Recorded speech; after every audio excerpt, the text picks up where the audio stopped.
깨진 관계를 심폐소생하는 한마음의 기술. 왜 우리는 가까울수록 더 싸울까? 여러분, 이런 말 들어보셨죠? 가족이라서 더 힘들다. 교회 봉사하다가 원수 됐다. 참 이상하죠? 남남일 때는 세상 친절하다가도 한 배를 타고 우리가 되는 순간부터 삐걱거리기 시작합니다. 성격 차이, 말투 차이, 심지어 치약 짜는 습관까지. 하나가 된다는 건 정말 미션 임파서블처럼 느껴질 때가 많습니다. 오늘 우리가 함께 나눌 말씀은 빌립보서 2장 1장에서 4절까지입니다. 사실 이 편지의 배경인 빌립보 교회는 바울이 정말 아끼던 최애 교회였어요. 그런데 이곳에도 문제가 생겼습니다. 바로 유오디아와 순두계라는 두 여성 리더의 갈등이었죠. 교회에서 일 제일 많이 하고 헌신적인 두 사람이 왜 싸웠을까요? 오늘 말씀을 통해 무너진 관계를 회복하고 하나님의 기쁨이 되는 진짜 하나됨의 비밀을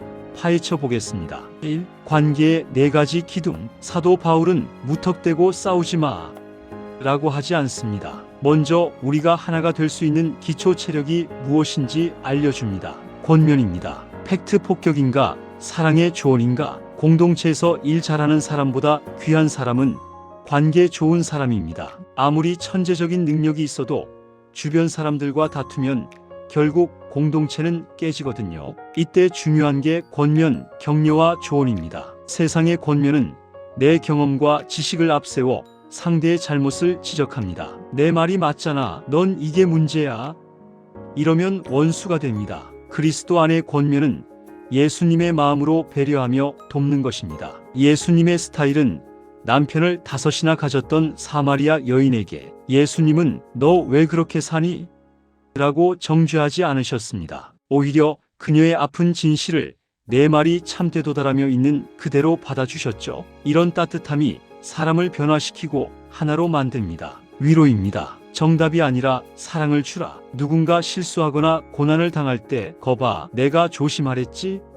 라는 말은 위로가 아니라 칼입니다. 고난당한 사람의 마음은 이미 깨진 유리 조각 같아요. 이때 필요한 건 예수님의 사랑입니다. 사람은 마음이 가장 가난할 때 복음을 가장 잘 받아들입니다. 이때 건네는 따뜻한 위로 한마디가 천하보다 귀한 동역자를 얻는 기회가 됩니다. 교제입니다. 수다인가 간증인가? 교회 안에서의 교제는 세상 사람들의 동호회와 달라야 합니다. 육신적인 교제는 정치 이야기, 부동산 이야기, 남 뒷담화, 이런 대화는 결국 시기와 분쟁만 남깁니다. 성령 안의 교제는 예수님이 내 삶에 행하신 일, 즉 간증을 나누는 것입니다. 하나님의 말씀을 영으로 듣고 나누면 그 자리에 치유와 회복의 역사가 일어납니다. 긍휼과 자비입니다. 불쌍히 여기는 마음이 정답이다. 상대방이 미워 보일 때 그 사람을 불쌍히 여기는 마음을 달라고 기도해 보세요. 내 마음가짐이 바뀌면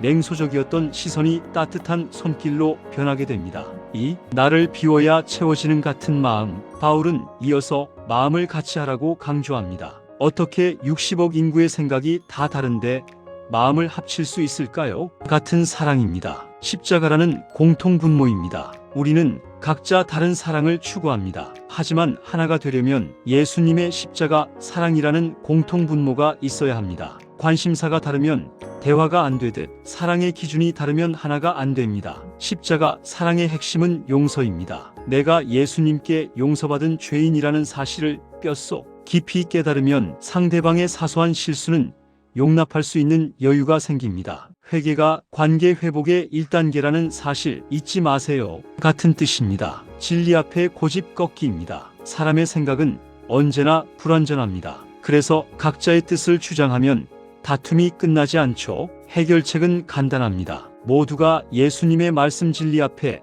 자기 생각을 내려놓는 것입니다. 내 생각이 아무리 옳아 보여도 말씀이 아니라고 하면 네, 주님 하고 멈추는 것.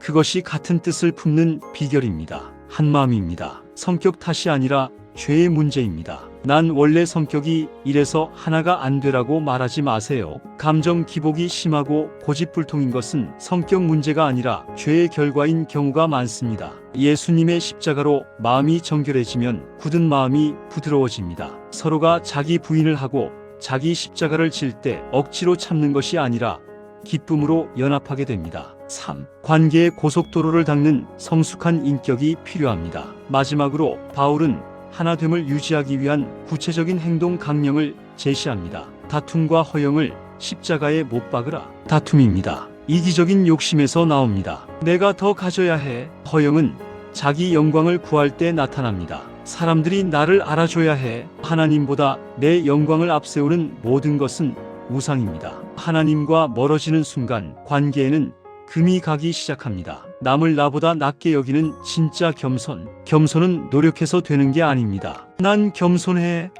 라고 생각하는 순간 이미 교만해진 거니까요. 진정한 겸손은 회개에서 나옵니다. 내가 얼마나 지독한 죄인인지 깨달은 사람은 옆에 있는 성도가 천사처럼 보입니다. 나 같은 죄인도 사랑하시는데 저분은 얼마나 더 귀하실까? 이런 마음이 들 때 관계의 걸림돌이 사라집니다. 다른 사람의 일을 돌아보라.